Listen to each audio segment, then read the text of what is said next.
Título de la lección: Imágenes de la unidad. Nuestro texto inicial se encuentra en Primera de Corintios capítulo 12, verso 12. Porque así como el cuerpo es uno y tiene muchos miembros, pero todos los miembros del cuerpo, siendo muchos, son un solo cuerpo, así también Cristo. Cualquiera que haya estudiado la Biblia sabe que está llena de imágenes y símbolos que apuntan a realidades mayores que esas imágenes y símbolos en sí. Por ejemplo, la esencia de todo el sistema sacrificial bíblico es, en cierto sentido, un símbolo de una realidad mucho mayor: Jesús y todo el plan de salvación. En la Biblia se usan muchos otros tipos de imágenes y a veces también los elementos más básicos como el agua, el fuego o el viento. Según el contexto, estas son imágenes de verdades espirituales y teológicas. Por ejemplo, cuando Jesús dijo: «El viento sopla de donde quiere y oyes su voz, mas ni sabes de dónde viene ni a dónde va. Así es todo aquel que es nacido del Espíritu», dice en Juan capítulo 3, verso 8. Usó el viento como símbolo del Espíritu Santo. La Biblia utiliza imágenes para describir la clase de unidad que encontramos en la Iglesia y que Dios llama a manifestar ante el mundo. Cada imagen individual no está completa en sí misma. En su conjunto, éstas revelan muchas cosas sobre la unidad de la Iglesia, como la relación de la Iglesia con Dios, entre los miembros y con la comunidad en general. En esta ocasión analizaremos algunas de las imágenes y lo que nos dan a conocer sobre la unidad en Cristo. Si leemos Primera de Pedro capítulo 2 verso 9, Éxodo capítulo 19 versos 5 y 6, Deuteronomio capítulo 4 verso 20 y capítulo 7 verso 6, que enseñan estos versículos acerca del estatus especial del pueblo de Dios. La Iglesia está compuesta por personas, pero no de cualquier tipo. La Iglesia es el pueblo que pertenece a Dios, que sostiene que Dios es su Padre y Salvador y que ha sido redimido por Cristo y que le obedecemos. Esta imagen subraya el concepto de que Dios ha tenido un pueblo en la tierra desde la adopción del plan de salvación y que hay continuidad entre el Israel del Antiguo Testamento y la Iglesia del Nuevo Testamento. Desde Adán, los patriarcas de antes y después del diluvio, y Abraham, Dios hizo un pacto con su pueblo para que fuese el representante de su amor, su misericordia y su justicia. Al pueblo de Dios se lo llama linaje escogido, real sacerdocio y nación santa. Estos términos indican que está destinado para un propósito especial, que es anunciar las virtudes de aquel que nos llamó de las tinieblas a su luz admirable. Primera de Pedro capítulo 2 verso 9. Esto también es un reflejo de una descripción del carácter de Dios, como se describe en Éxodo capítulo 34 versos 6 y 7. Dios adquirió a la Iglesia como su posesión especial para que sus miembros pudieran reflejar los preciosos rasgos de carácter divino en su propia vida y para que proclamaran la bondad y la misericordia de Dios a todos los hombres. Ahora, si leemos Deuteronomio capítulo 7 versos 6 al 8, que impulsó a Dios a escoger a los descendientes de Abraham como su pueblo, ¿cómo se aplica esto en la actualidad? Podríamos preguntarnos, ¿qué país actual merece la etiqueta de nación santa? Ninguno. Todas las naciones y los grupos étnicos están compuestos por personas que no merecen el amor ni la gracia de Dios, Y aunque la Biblia nos llame a ser un pueblo santo, las Escrituras también enseñan que la elección y la fundación de Israel se basó totalmente en el amor de Dios y no en los méritos que los seres humanos pudieran presentarle. La formación del pueblo de Dios es un acto de creación amante y, a pesar del pecado y la apostasía a escala nacional, Dios cumplió con su promesa hecha a Abraham de que a través de su simiente, Cristo, salvaría a su pueblo. Así como la elección del pueblo de Dios fue un acto de su gracia, también lo es su salvación. Este tema nos recuerda nuestras raíces comunes en la gracia inmerecida de Dios.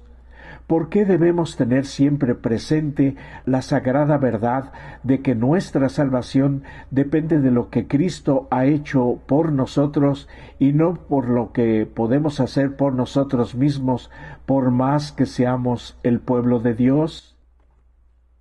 Otra imagen del pueblo de Dios en el Nuevo Testamento es la casa de Dios. Es una metáfora de piedras y edificios que resalta la naturaleza intrincada e interdependiente de las relaciones humanas en la Iglesia. Pedro se refiere a los cristianos como piedras vivas. Primera de Pedro capítulo 2, verso 5. Esta metáfora también contiene una cualidad de permanencia y solidez.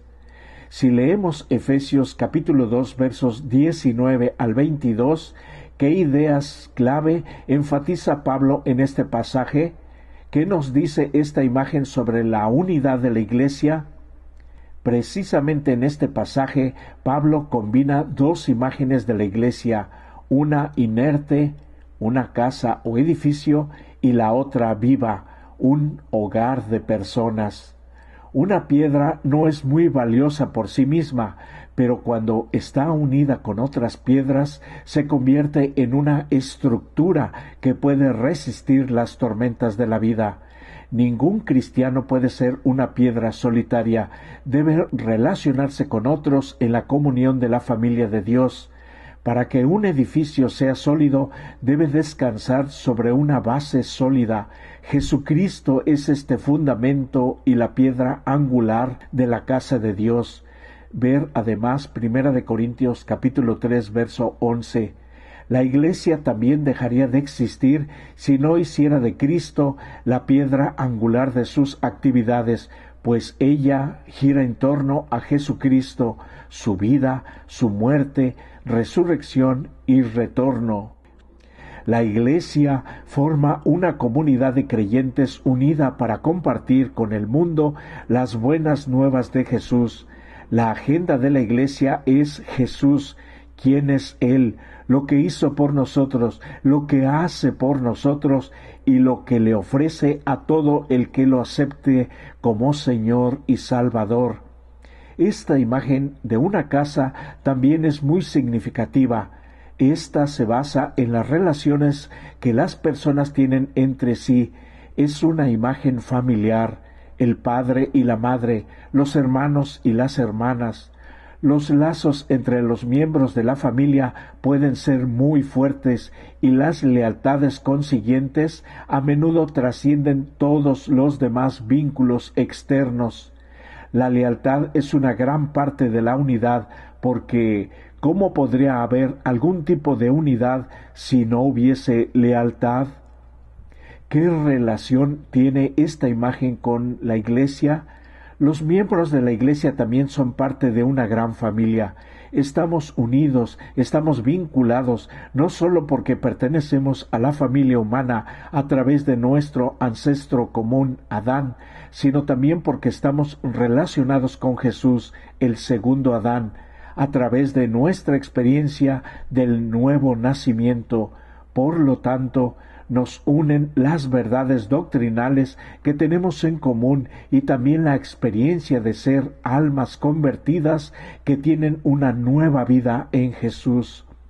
Lamentablemente, no todos han tenido una buena experiencia con su familia, por lo tanto, esta imagen quizás no signifique nada para ellos. Sin embargo, como iglesia, ¿cómo podemos llegar a ser la familia que estas personas nunca tuvieron y que pueden hallar precisamente aquí en nuestra iglesia?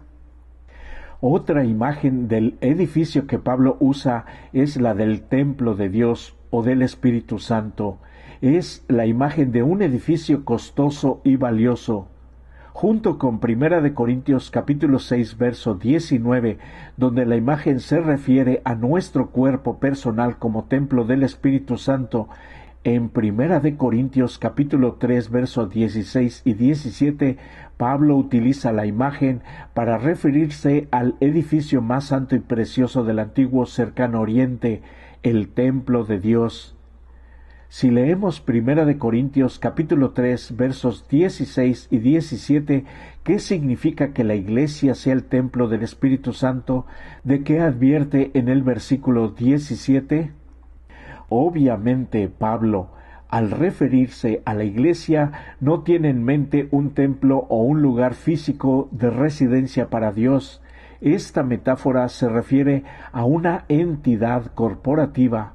Juntos, los cristianos de Corinto forman el templo del Espíritu Santo, y en un sentido espiritual, Dios reside entre ellos y en cada uno de ellos. Para Pablo, Dios reside dentro de la comunidad cristiana.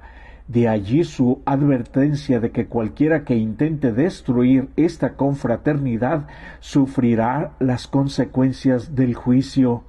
La unidad de los creyentes está en el centro de esta comunión y de la presencia de Dios en este templo. Aunque este pasaje a menudo se usa en el sentido de cuidar de nuestro cuerpo físico, que, por supuesto, es lo que se supone que los cristianos deben hacer de todos modos, esa no es la cuestión específica que plantea Pablo aquí. Su mensaje era una advertencia para quienes destruyan la unidad de la iglesia. Previamente en este capítulo, Pablo se refirió a lo que considera que son los desafíos para la unidad, pues hay entre vosotros celos, contiendas y disensiones, dice en 1 Corintios capítulo 3 verso 3. Estas actitudes y comportamientos son amenazas reales para la unidad de los cristianos y provocan la retirada de la presencia de Dios en su templo. En otras palabras, los conflictos en la iglesia pueden destruir el templo de Dios. Por lo tanto, Él quiere que los miembros dejen de lado las actitudes y las conductas que amenazan su unidad. Cuando estallan los conflictos en la iglesia actual, el consejo de Pablo a los Corintios sigue siendo válido. Os ruego, pues, hermanos, por el nombre de nuestro Señor Jesucristo, que habléis todos una misma cosa, y que no haya entre vosotros divisiones, sino que estéis perfectamente unidos en una misma mente y en un mismo parecer. 1 Corintios capítulo 1, verso 10. Celos, contiendas y disensiones. Estos no son sólo problemas que la iglesia enfrentaba en los días de Pablo, los tenemos hoy también. ¿Qué papel tiene cada uno de nosotros para tratar de resolver estos problemas de una manera que no ponga en riesgo nuestra unidad, pero tampoco que sacrifiquemos nuestra lealtad a Dios y a su bendita palabra? Quizá la imagen más conocida de la Iglesia y la que habla más fuerte sobre la unidad de sus diversas partes sea el cuerpo de Cristo. Porque así como el cuerpo es uno y tiene muchos miembros, pero todos los miembros del cuerpo, siendo muchos, son un solo cuerpo, así también Cristo. Vosotros, pues, sois el cuerpo de Cristo y miembros cada uno en particular. 1 Corintios capítulo 12, versos 12 y 27. Así como un cuerpo es una sola unidad que se compone de muchas partes diferentes, cada una con una función y una responsabilidad diferentes, así es la Iglesia como el cuerpo de Cristo.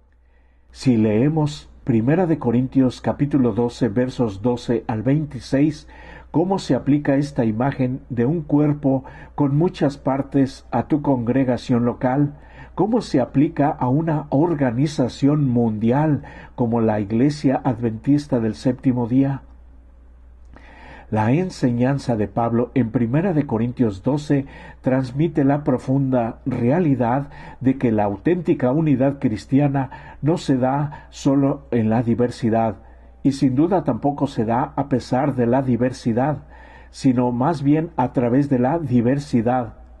No deberíamos sorprendernos de que el Espíritu Santo sea el origen de estas expresiones de diversidad. Así como el cuerpo humano está increíblemente unificado y es sorprendentemente diverso, de la misma manera, así es, en teoría, el cuerpo de Cristo, que a través de esta diversidad expresa la plenitud y la riqueza del cuerpo de Cristo. Esta imagen nos habla directamente como Iglesia. En las últimas décadas, la Iglesia Adventista del Séptimo Día ha crecido a pasos agigantados. Está compuesta por personas de casi todos los orígenes, culturas y ámbitos imaginables. No debemos permitir que nuestras diferencias étnicas, culturales, educativas y etarias nos dividan. En todo caso, esta diversidad debe ser moldeada por el Espíritu Santo como una fuerza para la unidad que refleje la verdad de que, a pesar de estas diferencias, todos somos uno en Cristo. Al pie de la cruz, todos somos iguales, independientemente de quiénes seamos o de dónde provengamos. A medida que el mundo se fragmente cada vez más, la Iglesia debe demostrar que la unidad es posible. El pueblo de Dios puede demostrar el poder de curación y de reconciliación del Evangelio. Pablo nos dice cómo se puede lograr este ideal. Cristo es la cabeza de la Iglesia, la cual es su cuerpo, y Él es su Salvador. Efesios 5:23. Y Él es la cabeza del cuerpo que es la Iglesia. Colosenses capítulo 1 verso 18. Como cada creyente está conectado espiritualmente con Cristo, todo el cuerpo se nutre con el mismo alimento. Por consiguiente, no podemos exagerar la importancia del estudio de la palabra de Dios, la obediencia a lo que conocemos de la palabra y las experiencias comunes de adoración y oración para la unidad del cuerpo de Cristo. Ahora, si leemos el Evangelio de Juan capítulo 10 versos 1 al 11, ¿qué aspectos de esta metáfora de la Iglesia como un redil hablan de unidad? Ver además el Salmo 23. En el mundo moderno de las grandes ciudades es muy raro ver que se críe cualquier tipo de animales. La mayoría ahora sabe muy poco acerca de la relación entre las ovejas y los pastores. Sin embargo, cuando Jesús relató esta parábola, la gente lo entendió muy bien.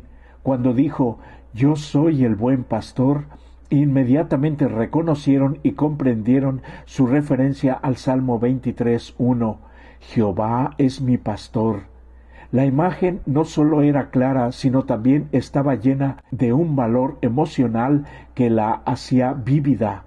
En la antigua cultura del cercano Oriente y aún hoy en Medio Oriente es sabido que los pastores se dedican al cuidado de sus ovejas sin importar los desafíos. La figura del pastor se ha convertido en una de las imágenes predilectas que se utiliza en las Escrituras para describir el carácter de Dios y su relación con su pueblo. La imagen del pueblo de Dios como ovejas es interesante. Una impresión que a menudo tenemos de las ovejas es su naturaleza inofensiva e indefensa. Por lo tanto, dependen de un buen pastor para que las proteja y las guíe.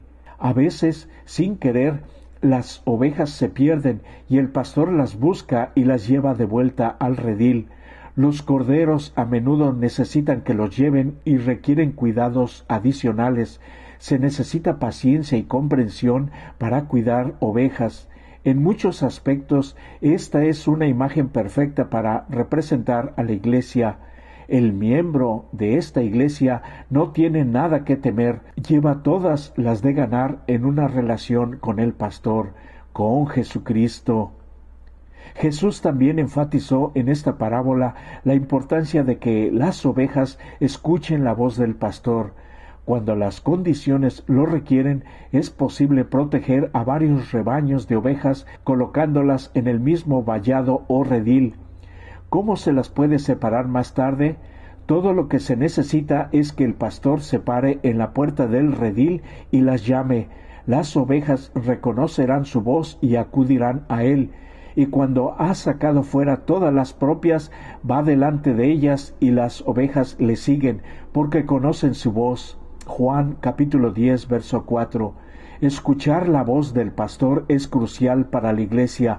De hecho, la unidad y la seguridad del pueblo de Dios dependen de su proximidad a Él y están directamente relacionadas con su obediencia sumisa a su voz. En general, a la gente no le gusta que la describan como ovejas. Sin embargo, ¿por qué esta es una metáfora tan apropiada para nosotros? ¿Qué debería decirnos esta imagen sobre nuestra necesidad del pastor y nuestra necesidad de obedecer su voz, su bendita palabra? Recomendamos leer el libro Consejos para la Iglesia, páginas 432 a la 439, el capítulo La Iglesia en la Tierra, y también el libro El Deseado de todas las gentes, páginas 442 a la 448, el capítulo El Divino Pastor. En el contexto del Templo de Jerusalén, así como de las omnipresentes estructuras grecorromanas, los autores del Nuevo Testamento emplean la metáfora del templo para permitir que los creyentes visualicen la santidad de la Iglesia, el papel de Dios en la fundación y el crecimiento de la Iglesia, la naturaleza determinante de la obra de Cristo y del Espíritu y la solidaridad de los creyentes dentro de la Iglesia. El ámbito de la arquitectura parecería insinuar una imagen estática. Sin embargo, la metáfora se utiliza junto con imágenes biológicas y a menudo se acentúa el proceso de construcción. En lugar de una imagen estática, nos vemos impulsados a visualizar una historia del proceso de construcción más que un edificio terminado. A la Iglesia se le otorga el maravilloso privilegio de reconocer humildemente en su vida y su historia el templo del Dios viviente. Para terminar, tenemos algunas preguntas. Medita en las imágenes bíblicas de la Iglesia. ¿Cuál te gusta más? ¿Por qué te sientes más atraído por ella? En estos pasajes se pueden encontrar algunas otras metáforas de la Iglesia. Primera de Timoteo capítulo 3 verso 15, Segunda de Timoteo capítulo 2 versos 3 al 5, Primera de Pedro capítulo 2 verso 9. ¿Qué más enseñan estas metáforas sobre la Iglesia? Dios quiere que su pueblo esté unido con los lazos más estrechos de compañerismo cristiano. La confianza en nuestros hermanos es esencial para la prosperidad de la Iglesia. La unidad de acción es importante en una crisis religiosa.